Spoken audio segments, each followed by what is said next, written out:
Good morning, friend. Welcome back to my kitchen. My name is Becky if you're new, and I just ran out to the garden and harvested fresh sage, celery, and down there is thyme. We are gonna be making a Friendsgiving dinner today. Well, we're gonna prep it today. The Friendsgiving is tomorrow.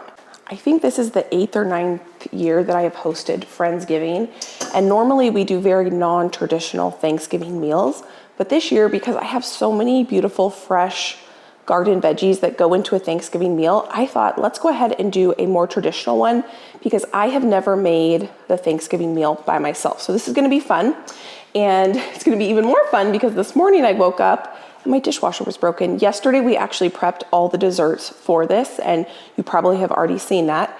I will show you at the end what the desserts look like and everything like that. But I had a ton of dishes and I woke up to a broken dishwasher. So Josh and I this morning spent about 45 minutes washing all those dishes by hand and getting the kitchen kind of cleaned and prepped and ready for me so that we could make a bunch more dishes. I did bake a loaf of bread this morning. I went ahead and I made this just like I did last time, and we're gonna use this homemade loaf for our stuffing. So I need this to cool down quite a bit. I freshly milled this wheat for this loaf. I did about 50% fresh milled wheat and 50% all-purpose flour. I am learning how to use fresh milled wheat, and it turned out beautifully. We'll cut into it and see how it is, but because it's gonna be stuffing or dressing, whatever you call it, I don't put it in the turkey. I put it in the oven. It's gonna be delicious because we're gonna cut it up, dry it out, and put a bunch of other ingredients in it. So here's the menu. It's pretty traditional, but there are some fun things, and I'm gonna do things a little bit different. So even though we're having mashed potatoes, I'm going to do a Parmesan crusted mashed potatoes. The stuffing is gonna be all homemade. We're gonna do, instead of green bean casserole, we're gonna do a buttered garlic green bean, honey chipotle, carrots. These are the 2 desserts I made yesterday. I actually made 3, but I'm for sure gonna serve the caramel pumpkin cheesecake and the apple brandy bundt cake. And this is what I did yesterday. So I made the 2 desserts. This morning I actually baked the bread, so I'm gonna go ahead and check that off my list here. So the first thing I wanna get going on is we're gonna make homemade croissants.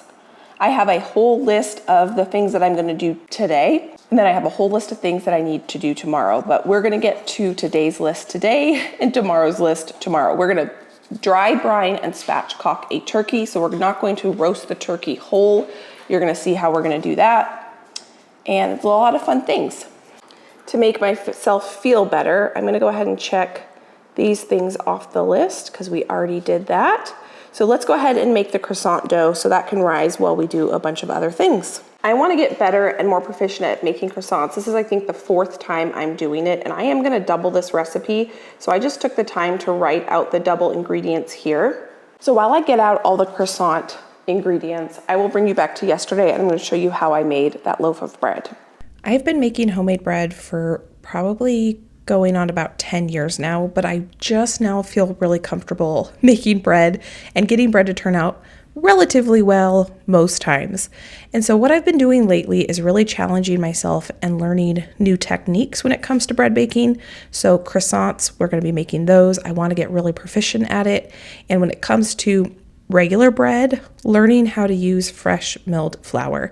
This is a whole different game than using store-bought white flour, and I've been having so much fun learning how to incorporate this fresh flour into my baked goods. So this is my no-knead bread recipe, but instead of using all 100% all-purpose flour, I did half all-purpose flour and half fresh milled flour using a hard white wheat. I let that sit overnight, and then I shaped it, and the next morning I baked it up. So this is the day that we're gonna be prepping all these meals. I get this baked up in the morning before I get ready for doing the rest of the meal prep. Now, the thing that I did the day before I made the bread is I'm gonna show you just a little peek at the 2 desserts that we end up making for this party, and I end up serving 3 desserts. So that first dessert that you saw was a caramel cheesecake with a pumpkin cake swirled in it. And then this is a bourbon apple cake. And if you didn't see how I made these, I can link that down below along with the written recipes. These recipes for the cake and cheesecake will be down below. And then we not only made this cake and the cheesecake, we also made a pecan pie brownie. And what I did is I put the cheesecake in the refrigerator, and then I froze these brownies and the bundt cake so that they would be ready for us the day of the party. So making my life a little bit easier by not having to make all the desserts and all the meal prep on the same day. So I'm gonna break this up over a few days. So this is what the desserts look like all done. Now you all know that I am trying to get better at baking with wheat, whole wheat, freshly milled wheat, but something like croissants, I am still learning the skill of making it with an all-purpose flour, so that is what we're gonna be making these with. Josh, growing up, always had crescent rolls on his table at Thanksgiving. And so when I was talking about this menu, I thought, let's go ahead and why not make croissants for a Thanksgiving? If Thanksgiving isn't worthy enough for the effort of croissants, I don't know what is. So that's what we're gonna do today. And I'm gonna measure out all these ingredients using a scale. Claire gives both scale and cups and measures, so whatever you're comfortable with, they are on this recipe. And what we need to get going on first is actually our milk. And we need 240 grams of milk. And I'm gonna try to use as few dishes as possible today because I don't have a working dishwasher. I'm gonna zero that out, and now I'm actually gonna go ahead and microwave this for 30 seconds to get the chill off of it. I'm gonna put this milk right into our mixer, and I'm gonna use the same measuring spoon to measure out our water, which is 418 grams, if I can get it in here. I'm gonna add my sugar. I'm gonna go ahead and weigh out my yeast. Oh goodness. I need 14 grams, and that is only 4. Okay, I have enough. Now, last time I made this, I doubled the recipe and I tried to laminate it. I'm just cutting open a big bag of bread flour that I have down here that I haven't put into containers yet. And it was very hard to laminate. So I was thinking, because I want everyone to at least have one croissant, I think I'm gonna make them a little bit smaller so that people can have more than one, is I'm going to make the dough as a double batch, but then when I go to laminate it, I will laminate 2 separate batches. So here now I'm gonna go ahead and measure out my bread flour, and I need 1,210 grams of bread flour. This is one reason why I do like weighing things, because I can just know I'm gonna get an accurate amount. I'm just gonna put it right in here, whether this flour is compacted or not. But it did take me a while to get used to measuring ingredients, but the more I do it, the more I enjoy it. There we go. Now I better put this flour bag over here where I'm not going to knock it over, because that would be a huge disaster. My sister surprised me with a 25-pound bag of bread flour as a gift, which was really nice. Now I'm gonna add my salt. And I'm gonna go ahead and mix this together. And this needs to knead for about 10 minutes. And then we'll measure out our butter and we'll add some butter to it. So while that's kneading, I'm gonna chop up my butter. And I think I'm gonna go ahead and just start peeling some of our vegetables so that I'm using my time as efficiently as possible. These are the potatoes that we grew together, and they're starting to grow eyes, but that's not a problem. I can just wash them. They're still firm and beautiful, and I will peel off any green that I see, and then we'll turn these into Parmesan crusted mashed potatoes. I love jumping around the kitchen and starting a project and then moving to the next project while something else is happening, and just trying to maximize my time. I love spending time in the kitchen, but I also like being efficient. So I'm gonna go ahead and get these peeled potatoes into some water so they don't turn brown while we jump back from the potatoes and move and do the next step on the croissants. This is now kneaded for about 5 minutes. So what we're gonna do is start adding in our butter to our dough. And the reason I was thinking this year would be fun to do a more traditional Thanksgiving is I thought it would be fun because when I cook with my mom, because don't worry, we are gonna be doing a whole Thanksgiving with my mom, and there will be a lot of new and different recipes. We're gonna do things differently here versus there, and so it's kind of fun to see different ways to do things. But I want to turn the leftovers and reinvent them into something else, because when I cook with my mom, we don't have a ton of leftovers. So we will have leftovers, And then you and I will be coming together to reinvent a lot of these delicious recipes. So I'm gonna go ahead and turn this back on, and I'm just gonna put 1 to 2 pieces of butter in here at a time until it's all the way incorporated. And this is gonna take a couple minutes because this butter is cold. You want to work the butter in slowly, and you want to make sure it's fully incorporated before you add more butter. So I would add 2 dollops of my cold butter, and then I would go peel 1 potato, and in that amount of time I could add 2 more dollops of butter, and then I could go peel my potatoes. And then once my butter was all worked in, I actually washed my potatoes after they were all peeled. They all needed a good scrubbing, and so I was able to get those done while my croissant dough was kneading. This dough is now ready for the next step. It is very well kneaded. It has a good gluten formation. It's not sticky at all. So we can move on to the next step. And this is where I am gonna deviate from what I did last time when I doubled this recipe. I'm just gonna get this out of the way. And I cleaned my counters right before we got started. So I'm gonna put my dough on the counter here. And what I'm gonna do is cut this dough. You know what I might do? I am going to weigh it just so that it's a little bit more accurate, that it is exactly cut in half. 0. I might have to get my calculator out to figure out how much half of 2173 is. 1086. So let's see. Okay, that's perfect.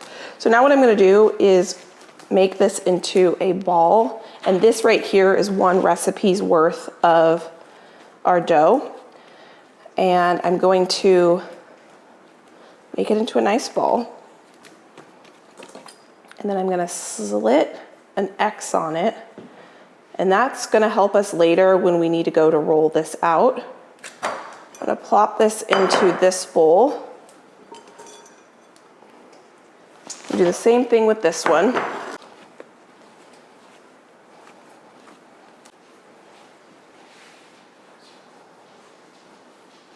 Josh is coming in to get a cup of coffee, and he said it looks good. So I'm gonna cover these.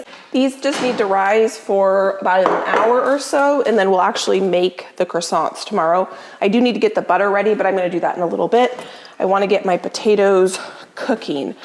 When I was peeling these potatoes, I was thinking, you know what I'm gonna do with some of the leftover mashed potatoes is I wanna make potato bread. I used to love potato bread growing up. My mom always bought potato bread, and I have never made it. So I was already planning to make some pretty delicious sandwiches using the leftovers, plus a lot of other creative ways that aren't just turkey sandwiches to use up the leftovers. But I'm gonna make potato bread using the leftover mashed potatoes to make some turkey sandwiches, and that's gonna be fun. So I just grabbed out a cutting board, and we're gonna use this Dutch oven and get these potatoes in these Dutch oven so that I can actually get these boiling. I did grab a couple more potatoes because I had that idea that I wanted to make potato bread out of these potatoes. I think all I'm gonna do for these potatoes is quarter them, get them in here, fill it with water, season it with salt and pepper, and get these onto boil. This celery smells fantastic. This is the first time I'm actually using the celery. I have a ton of celery out there, and it is looking beautiful. Celery will grow back, so I just cut the celery off at the base, and I'm hoping that I'll get a couple more crops from that same plant, even though I have about 4 or 5 more plants out there.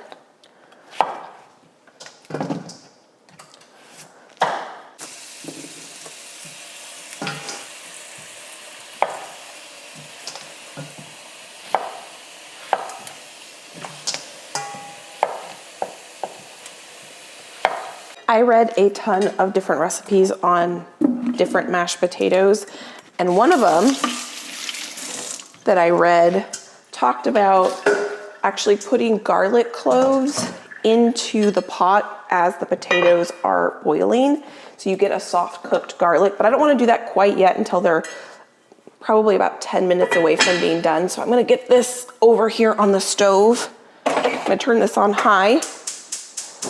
I almost always cook my potatoes in cold water first. So I'm gonna peel some garlic. We're gonna need this for quite a few things. So I've got a couple heads. And one of you sent me a link to a reel where if you have hard neck garlic, how to get that stalk out easier is to, well, maybe that doesn't work.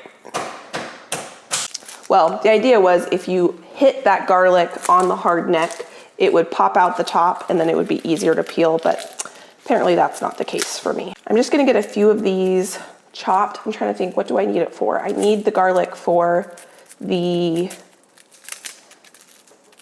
mashed potatoes, and I think that's it, because for the turkey, I don't think I'm gonna peel the garlic. I'm just gonna cut them in half, and I'll roast the turkey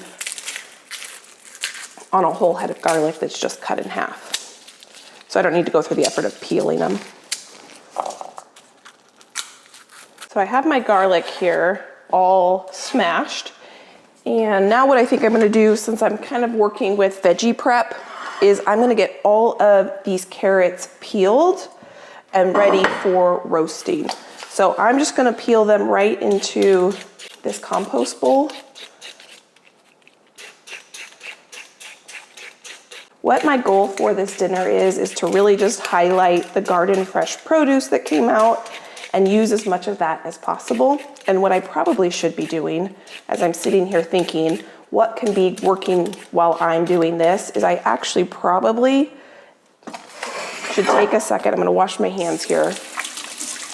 I'm gonna get my oven preheated because we need to dry out the bread that I just made for our stuffing.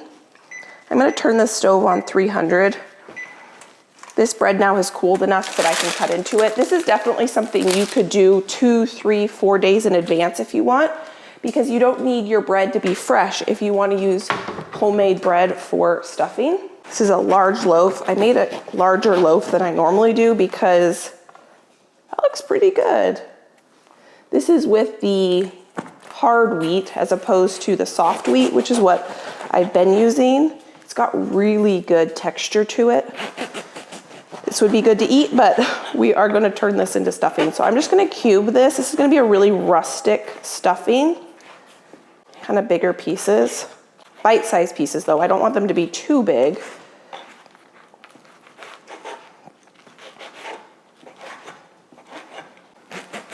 Now I'm going to toast these because I need them to dry out a little bit, but if you made this a day or 2 or 3 in advance, you could just cube it, lay it out on a cookie sheet, uncovered, and let time do that for you. I don't have that because I just made this morning.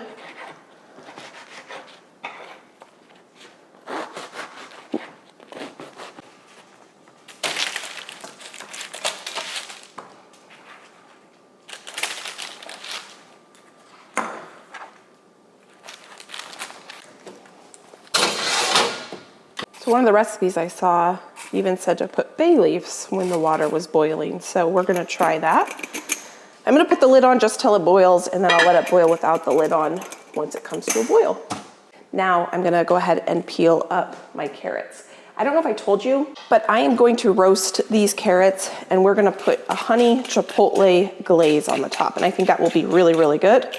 Just really simple, trying to let the carrot shine. No sauce or anything on these this time. Just really enjoy these beautiful homegrown carrots.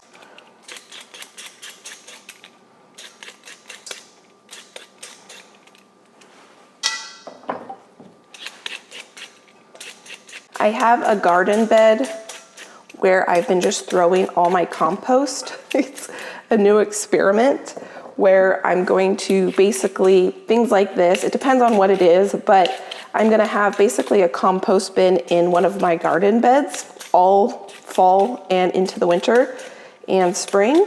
And I'm gonna see what happens in that garden bed if I throw the majority of my compost in there and just let it compost in place over fall and winter. What I would like to get into, but I don't quite have the mental space to get into it, is actually doing worm compost directly in a garden bed. Someday I'm gonna get there. But what I'm gonna do this year, work my way to it, is just compost in place. My chickens are kind of picky and they will not eat carrots. So that's why I'm not gonna give this to the chickens, just because I know my chickens and they won't eat it, so it'll just compost in their run. So I thought, let's see what it would be like if it compost in a garden bed.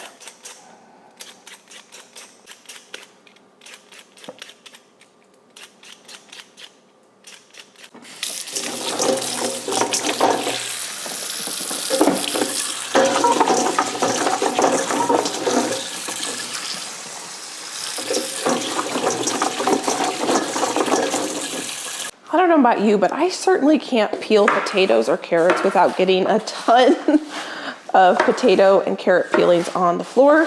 So I'm gonna go ahead and get those swept up right now. I'm gonna try to clean as I go. Does it always happen? No. I'm always grateful when it does. And I was thinking, I think I'm gonna go ahead and roast. You can see the counter. I have all the bread stuff out I still need to put away, so we won't need that again. But so far, knock on wood, everything is going relatively well. I mean, minus the fact that I do not have a working dishwasher. But I think what I should do now, before I do anything else, is actually pour myself the first hot cup of coffee of the day. This morning when I woke up and I came in here, normally my routine is to unload the dishwasher. I found it dirty dishes. So I had some leftover coffee that I had this morning, and I think it calls right now for a fresh cup. Josh just made this pot. I'm gonna froth up some milk. And I was thinking, I think I'm gonna roast my veggies in my serving dish. Normally when I roast vegetables, I roast them on a cookie sheet or a baking sheet, and then I transfer them to the serving dish. But in the name of reducing dishes, let's try roasting it right in the serving dish and see what happens. It's not going to be a complicated roast vegetable recipe.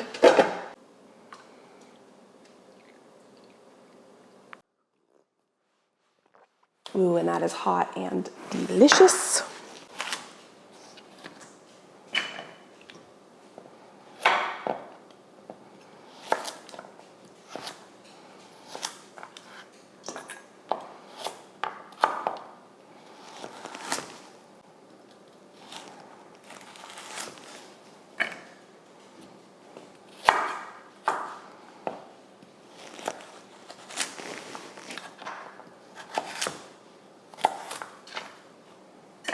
I'm gonna go ahead and get the sausage cooking on the stove. The stuffing or dressing that I make does have sausage in it, and it is so good. So I'm gonna go ahead and get this on here. I'm gonna serve this stuffing in this dish. I was gonna do that even before my dishwasher broke.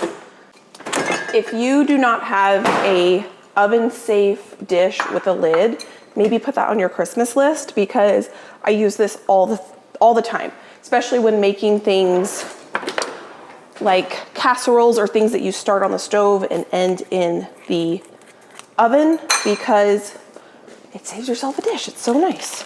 So here's 1 pound of breakfast sausage. I'm gonna get this cooking while I prep a bunch of veggies. I did not add any oil or anything to that pan because there will be enough oil coming out of the sausage. I'm just grabbing an onion because we need that for our stuffing. I left some of these pieces of celery with the leaves on them, and these, some not, but these are what I'm going to put at the base of our turkey. I think I'll cut these in half. I'm just gonna set this here so when we get to our turkey, we have that. And then whenever I don't end up using for the stuffing, I will either put in the fridge or we'll use it for the turkey. So I did keep some leaves on here because that's gonna add some good flavor and different texture. I like celery in my stuffing or dressing. I know typically it's usually called dressing if you don't stuff the bird, but we just usually call it stuffing even though we're not technically stuffing the bird. My grandma did that growing up, but years and years and years and years ago, we stopped doing that. I've heard that it can be actually hard to, you have to be careful because you have to make sure you get the internal temperature of the stuffing to 165 or something like that. Don't quote me on it, but you want to get it up there. And it's hard to do that without overcooking the meat. We're gonna be spatchcocking.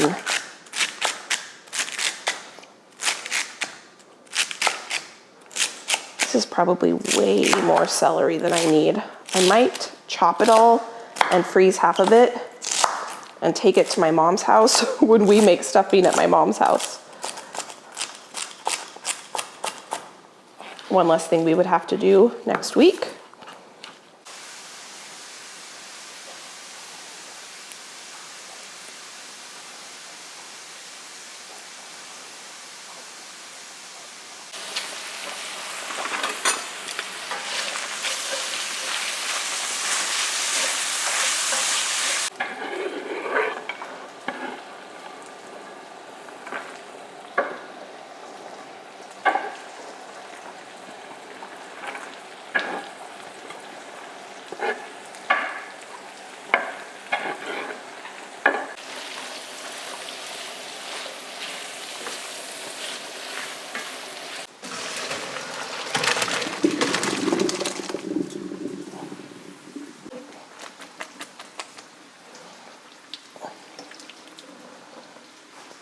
I don't know if the bay in the potatoes is gonna add that much flavor, but one thing I can tell you for sure is that it adds an incredible aroma to this.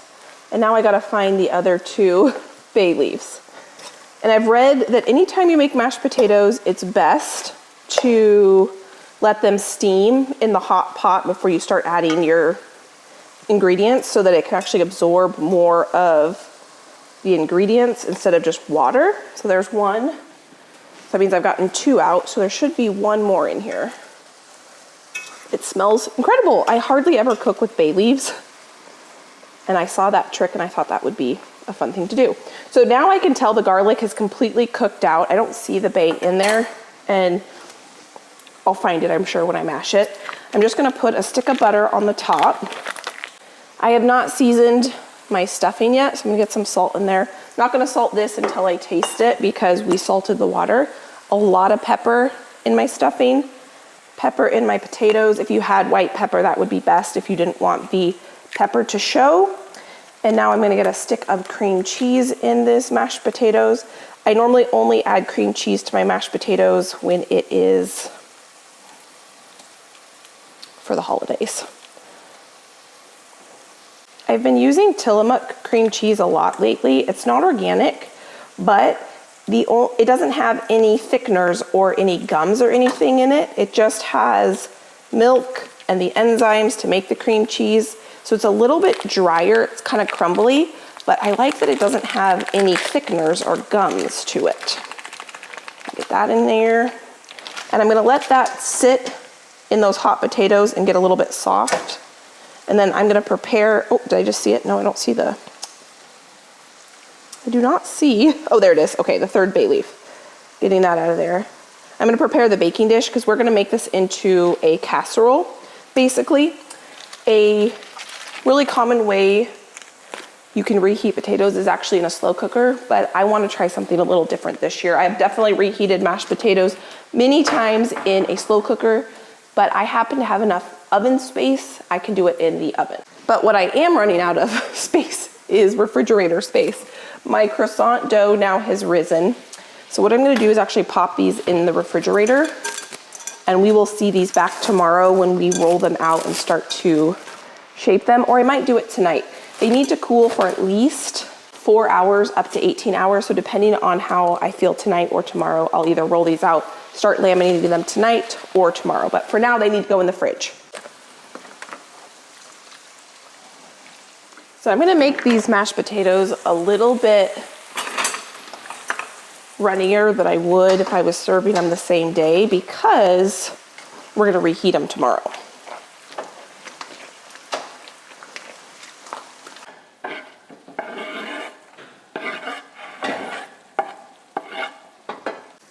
I'm gonna check the bread. You know, I think the bread feels pretty good. I'm gonna turn the oven off and let it just finish in there. I have the stove off both these potatoes and the stuffing mixture. I just added the garlic and I'm gonna let the residual heat kind of slowly, gently cook that garlic.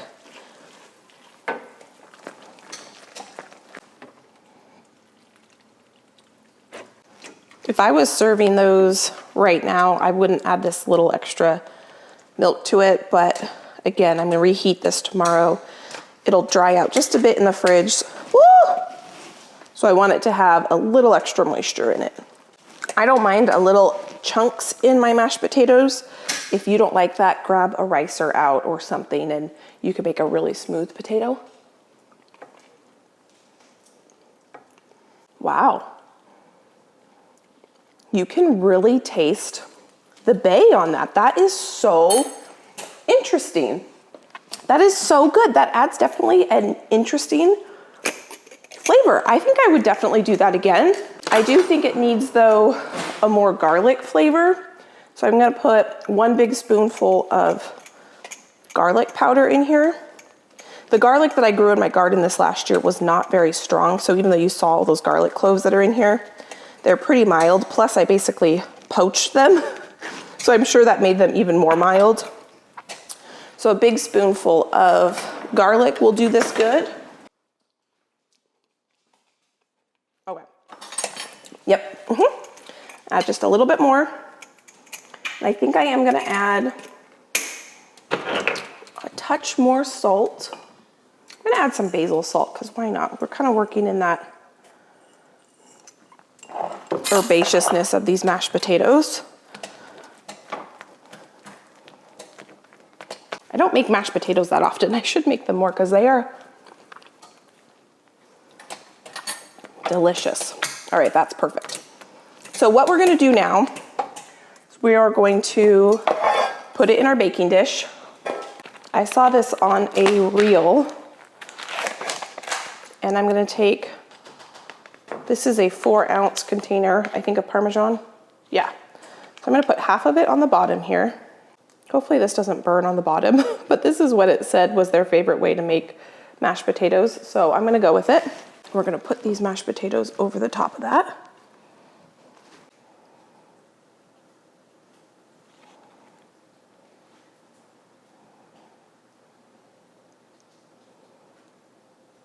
And then to make this even a little bit more decadent, I've got some more butter here that I'm going to dollop on the top. I'm gonna let this cool completely, and then I will cover it and we will bake it tomorrow. I just counted up how many people are coming tomorrow, and I did confirm with everyone today. I mean, always something could change, but at this point there's gonna be 12 people total. So Josh is running out to the garage right now to get a folding table and chairs. And what I think I'm gonna do, I think I'm gonna have 6 people at this table, and then I will put up another folding table here, and I will have 6 people here. And I think I'm gonna do it a little different than I normally do. You normally see me set an entire table up. I'm still gonna set the table, but I think I'm gonna leave the plates, I don't know. I was gonna say maybe I would, because I am gonna do buffet style like I always do, and maybe I would set on the island the plates and the silverware and just put like a tablecloth on the table. I haven't fully decided what I'm gonna do. So Josh is grabbing me the table now. So while he gets me the table, I think I'm gonna finish up these carrots so I can check another thing off the list. We're making great progress today. This is going a lot faster than I thought it would. For these carrots, I thought honey and chipotle would be really good, even though it's not super traditional flavors for Thanksgiving.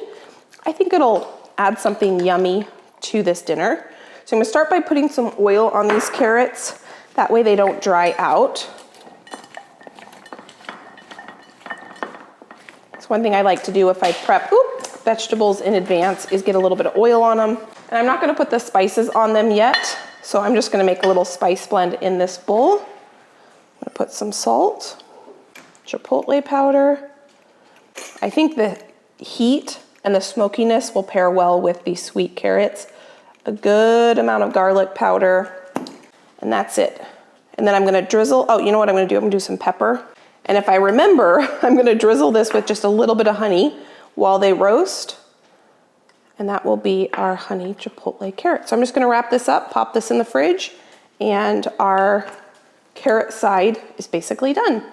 Even though I'm gonna serve this stuffing or dressing in this pot, I'm gonna need a bigger bowl to mix all this goodness together. So that is our butter, our celery, our vegetables, our onions. And now I'm gonna go ahead and add all of these beautiful breadcrumbs that we made. And these are nice and cool at this point. And all I'm gonna add to that to finish this off is a lot of broth. You can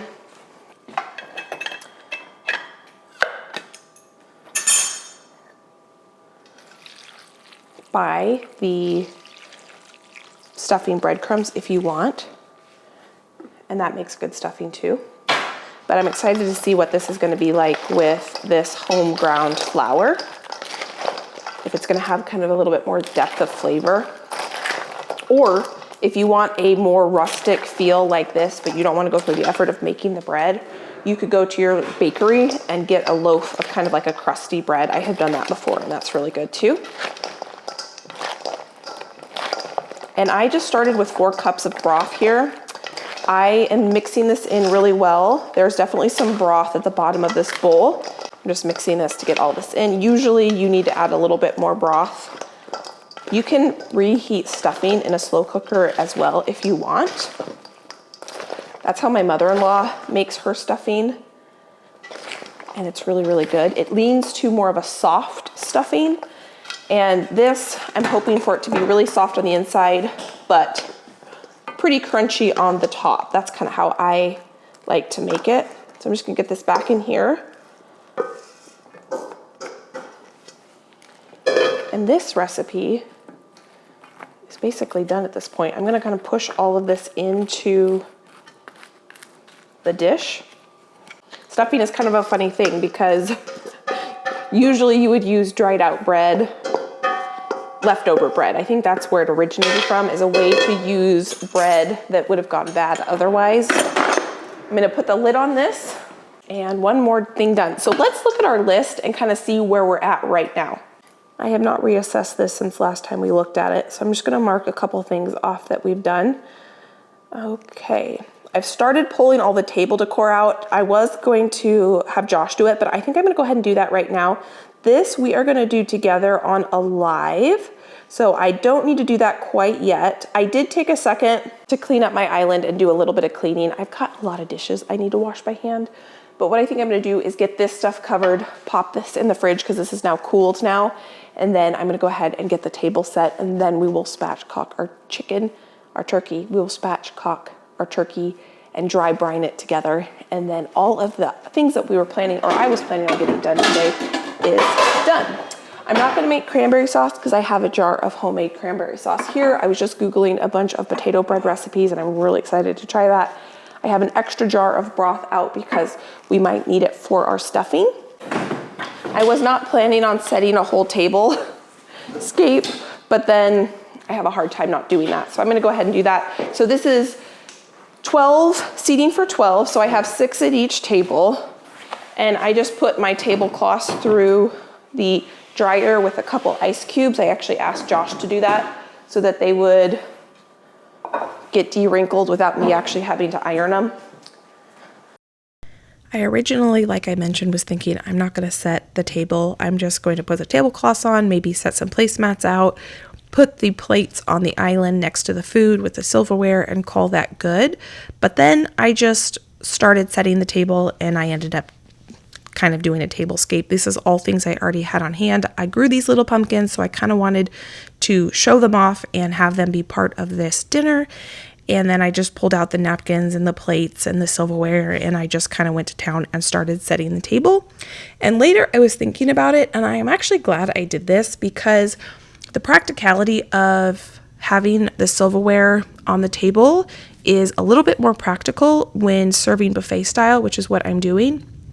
Because I can't tell you how many times I personally have gone through a buffet line and realized at the end that I had forgotten to grab silverware or something like that. And then you have to hold that when you're getting your food. So it just worked out really well that I set the table and I put the silverware and the plates and everything on the table. And I love setting the table. And so I had a hard time not letting myself actually set the table. So I went ahead and I got the table set and I just used things I already had on hand, and I think it turned out pretty cute. On this day, I decided not to do any sort of like flowers or greenery. I kept it very, very simple. I had these cute little pumpkins we grew in the garden together, and I kind of wanted them to shine, so I put those as part of the centerpiece on the table. So here's the table all set up, other than I need to grab out a couple wine glasses and water glasses. Really simple, and I think kind of cute. So now that the table is set 90% done, I am going to get going on the butter. So we're going to make the croissants the following day, but I had some time before we went live to spatchcock the turkey. So I thought I would get the butter ready. So when you are making croissants, you need to laminate your dough or make lots of layers with butter and the dough. And it is easiest if you take your butter, kind of cut it out and roll it between parchment papers. You want it about less than a half an inch thick, and this will make it easier the following day when we go to laminate this. So I'm just going to get this butter kind of rolled out into about an 8 by 8 inch square. Once I get it rolled out into an 8 by 8 square, I'll throw it in the fridge and we will pick that back up tomorrow. So now it is time to spatchcock and dry brine our turkey. I did this live with you all, but I wanted to kind of revisit it in case you missed that and show you what I did. So what I'm doing here is I am putting the turkey breast side down. This is the back of the turkey, and you can do this with a turkey or a chicken. I have 12 people coming to this party, and this is a 9-pound turkey. I think it's like 9.5-pound turkey. It was the largest turkey I could find that was not pre-brined. I did not realize, I think I knew this, but I didn't really know it, that most turkeys in the grocery store are pre-brined turkeys. And I wanted to dry brine this turkey, and the recipe specifically said to find a turkey that was not brined already. And so I had to go to 3 stores to find this turkey, and it was very small. This was the largest turkey I could find. So I ended up doing this exact same thing with a chicken. So we cook a chicken and a turkey on this day. So when you're spatchcocking, basically what you're doing is you're cutting the backbone out of the poultry, so the turkey or the chicken. This is the backbone here. I originally started using kitchen shears, which is what I do when I do a chicken, but a turkey is much bigger, so I ended up having to pull a knife out to cut the backbone out. Now I'm going to put it breast side up, and I normally, when I do this with a chicken, I can just push on the breastbone and that breastbone will pop and I can kind of lay the turkey out flat. But this turkey was much bigger than a chicken, so I ended up having to kind of cut the breastbone a little bit in order to do this. Now, once I get this turkey spatchcock and I get the wings tucked up underneath the turkey, then I'm going to dry brine it, which is where you brine poultry without having to do it in a big water bath.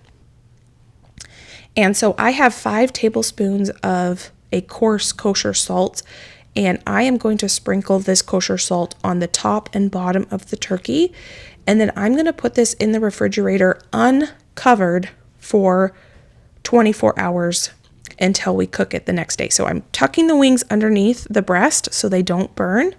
I'm going to cover this with salt, and what happens is the moisture from the turkey is actually going to come up to the surface, and then it's going to dissolve the salt, and then it's going to go back into the turkey. I don't totally understand the science behind it, but it made probably the best turkey I have ever had. So I'm going to sprinkle 5 tablespoons of salt over this whole turkey, put it in the refrigerator uncovered so the skin can dry out, and then we will revisit this turkey tomorrow when we roast it.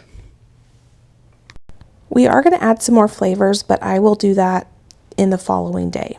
So now it is the following day, and it is the morning of the day of the party, and I am going to work on these croissants and start the lamination process.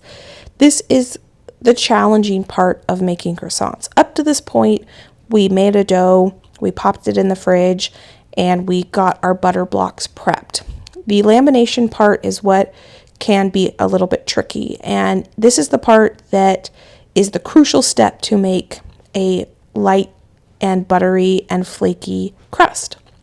So what we're trying to do is control the temperature of the dough while we laminate this dough. Lamination basically is just where you put butter and you enclose it in dough, and then you roll it out and you fold it on top of itself, and you keep doing that until you have hundreds of layers of dough and butter. So how I'm going to start this is I am going to roll out one of my dough balls just as wide as my butter block and twice as long as my butter block, and then I'm going to pop this back in the fridge before we do anything else, and I'm going to get my other dough rolled out twice as wide, or twice as long as my butter block and just as wide as my butter block.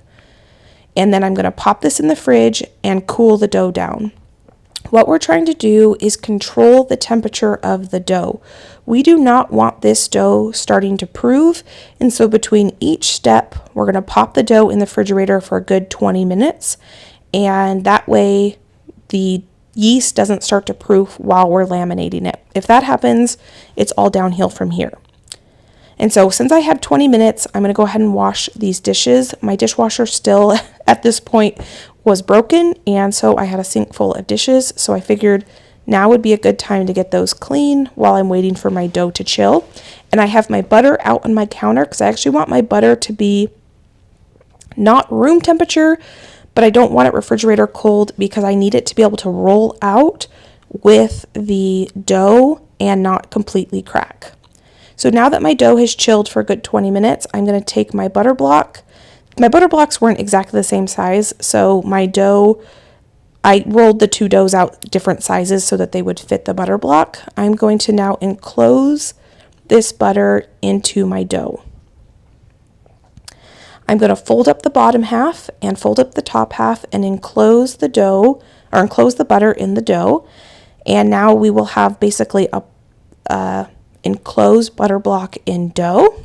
And then I'm going to roll this out, and this is why you want the butter a little bit more room temperature and the dough cold, because when you roll this out, you want to make sure that the butter is not just cracking in your dough. And I have not mastered that skill yet of getting the dough the right temperature and the butter the right temperature. My butter was a little bit cold when doing this, and you'll see later on how the butter cracks. And even though the butter cracked, they turned out delicious. So here I'm showing you, I'm cutting the ends of this off so that when I fold this up, it's not going to have a big dough clump at the end, because I want to try to have an even amount of dough and butter between each layer. So I'm going to fold this up, roll it out just a little bit more, pop this in the fridge, and this is our first fold. And then I'm going to get my other set of dough out, and I'm going to enclose the butter in the dough. So between each step, this is one step here, I'm going to pop this in the fridge for a good 15 to 20 minutes so that my dough can chill and I don't let the dough get too warm that the yeast is going to start to proof the dough. And I don't want that to happen until we've completely laminated our dough, because it will be too hard to shape it that way. So making croissants is something that I'm still very new at. 2024, I did not realize the goal of 2024 was to become a better baker and a more proficient baker. It just kind of happened that way, and I am here for it. I am having so much fun learning and getting comfortable with these skills that can be kind of tricky, and I want it to become to the point where, if I want to make croissants, it becomes second nature. Homemade croissants are one of the, I think, most decadent and delicious things we can make. And I want to get to the point where if I want croissants for a party or just for a Saturday morning, it's not going to feel like this overwhelming task in order to do that. And I have made these now 4 times. I think it's 4 times, maybe 5. I think it's 4.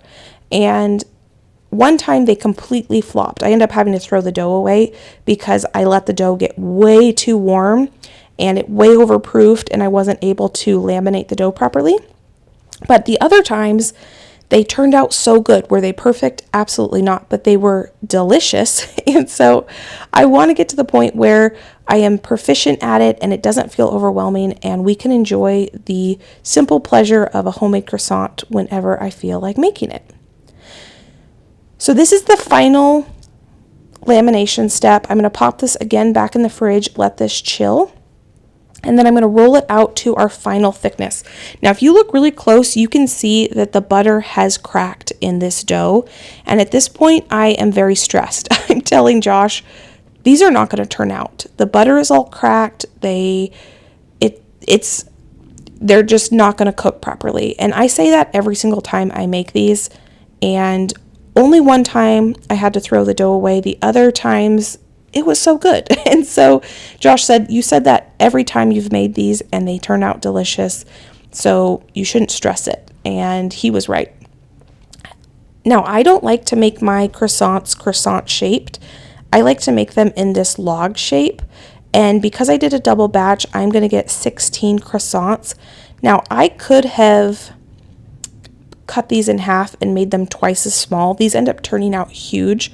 They were perfect for the leftovers, and I end up making some turkey salad to use up the leftover turkey, and we use these croissants as the bread portion, and it was absolutely phenomenal. And we did end up making some breakfast sandwiches with the leftovers of these croissants. So for the leftovers, they were perfect, but for the dinner party, I probably could have cut these in half and got twice as many croissants. Everyone was able to have one, but they just were huge. So what I'm doing here is I am just flattening the end of the croissant dough so that I can seal the end. It's still early in the morning at this point, and what I'm going to do is once I shape these croissants, I'm going to cover them with plastic wrap, and then I'm going to let them proof on the counter for a good 4 to 5 hours. The original recipe is Claire's recipe that I'm following, and she says to proof them in the oven with a bowl of boiling water and making sure the oven comes down to like 72 degrees or something like that, but a humid environment. And I didn't have good luck doing that the one time I tried that, so I am veering from the recipe, and I'm just letting these rise on my kitchen counter at room temperature.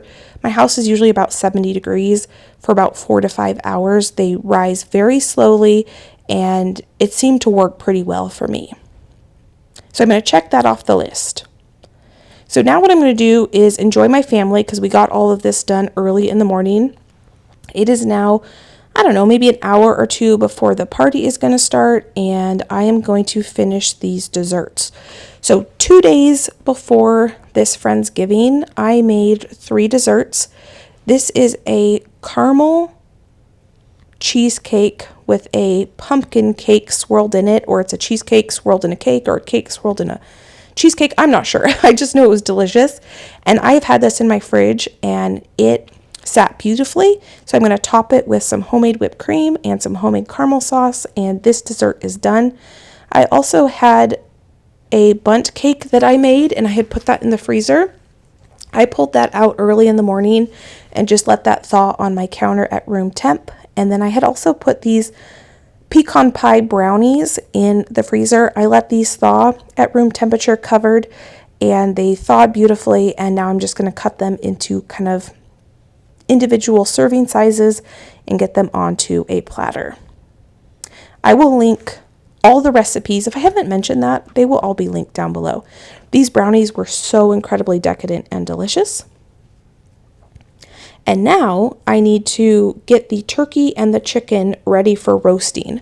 I harvested a bunch of celery and carrots and herbs, and I'm putting just a bed of herbs and veggies on the bottom of this cookie sheet. I have some onions that I peeled and some garlic that I'm going to not even peel. I'm just going to nestle the garlic and the onions in the herbs and veggies.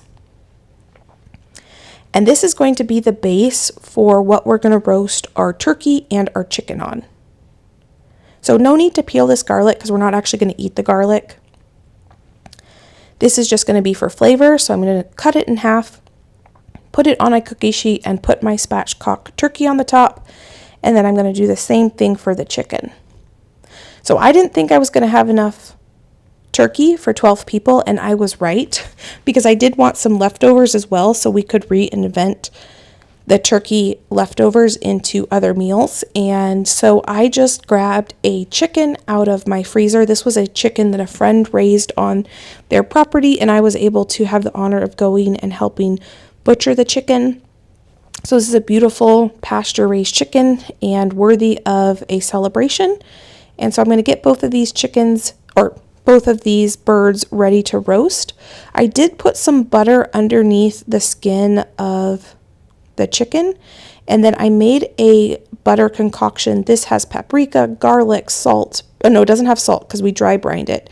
It has paprika, garlic powder, onion powder, pepper, and that's it. And I made just like a compote, a butter compote type thing, mixed it together, and then I'm putting this butter mixture up underneath the skin of the turkey, and we rub the chicken and the turkey down with this butter mixture. I didn't want to add any sort of like sage or thyme to the butter rub because the turkey and chicken are sitting on all those herbs, and I didn't want it to be too overpowering herbaceous. So that's why I went with paprika, garlic, onion, and just black pepper for the butter rub. I'm going to get that in a 450 degree oven, and while that is cooking, I'm going to make the gravy. I have butter and flour here that I'm going to mix together and cook on the stove. I just learned that you can make gravy and freeze it. I did not realize that till the day of this party, so I could have done that. So I just end up whipping up this gravy using some homemade chicken broth and a quick roux. I let this just sit on the counter until dinner time. Right before dinner, I reheat it. I just let it kind of cool down and then reheat it before we eat dinner. And I do put the drippings of the turkey into that gravy, and it is delicious.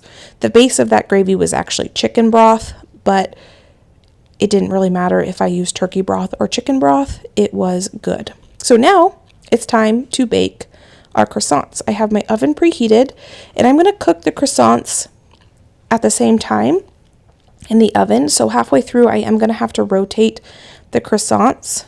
I've let these proof for many, many hours, and they are nice and puffy. And oh, I just dropped a whole thing of croissants. No one's going to know. I'm going to get these back on a baking sheet, and we are going to bake them, and no one is going to be the wiser. I won't tell if you won't tell that these croissants fell during the cooking process. So we're going to get these in the oven, and those take a good 30 minutes to bake. While those are baking, I'm going to get the carrots ready to go. I already prepped the carrots. All I had to do was put the rub on them, a little bit of honey, and drizzle that and throw that in a really hot oven. These carrots were probably everyone's favorite thing that was served. Well, I would say the croissants were up there, the carrots, and the dry brine turkey. Everyone was so happy with the way the dry brine turkey came out. So I'm going to do that again, I think. At this point, the guests are at my house, and I'm just finishing up this dinner. I wanted to serve dinner about 15 to 20 minutes after everyone got there. So I'm taking the temperature of my turkey. It wasn't quite at temperature, so I close up the oven. I let it cook for another 15 minutes or so. And then once it hits the proper internal temperature, I take it out, and I do let the turkey and chicken rest for a good 20 to 30 minutes before I carve it. So at this point, the turkey is now done, and it is beautiful. I'm pretty impressed with this turkey. It smells so yummy, and it's roasted beautifully, and we're going to let this rest. I do put a piece of foil over it so that it stays nice and hot, and it is time to get the sides in the oven. So that was the mashed potatoes in the oven. This is the stuffing going in the oven. And while the turkey is resting, we are going to heat the mashed potatoes and the stuffing. The croissants are done, so they're going to come out of the oven. If you've never made croissants, my friend, I highly encourage it. They are so good. And not only were they good the day I made them, but they were delicious the following days, and reinventing them, making them into sandwiches. You can see how they are kind of large though. So if I was going to do this again, I would probably do I would make them half the size for the dinner party, and then the full size for leftovers for turning into sandwiches. That way they're just not so big, and you'll see they do take up quite a bit of space on the dinner plate. At this point, I want to add some of the turkey drippings into our gravy. So the base of our gravy is chicken, and I don't want to waste these beautiful turkey drippings. So I put that into my fat separator and I let that sit for just a few minutes. And then I will pour the turkey broth into our gravy. And then I'm just going to mix this in and reheat this right before we serve it. You can actually use that turkey fat to make the roux of your gravy instead of using butter like I did. You could absolutely use that turkey fat and use that with the flour, and that is delicious.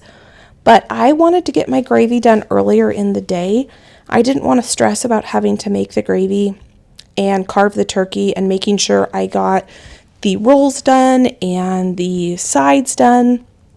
So I just took the easy way out and used butter and flour to make my gravy. And it was just as delicious because butter is delicious.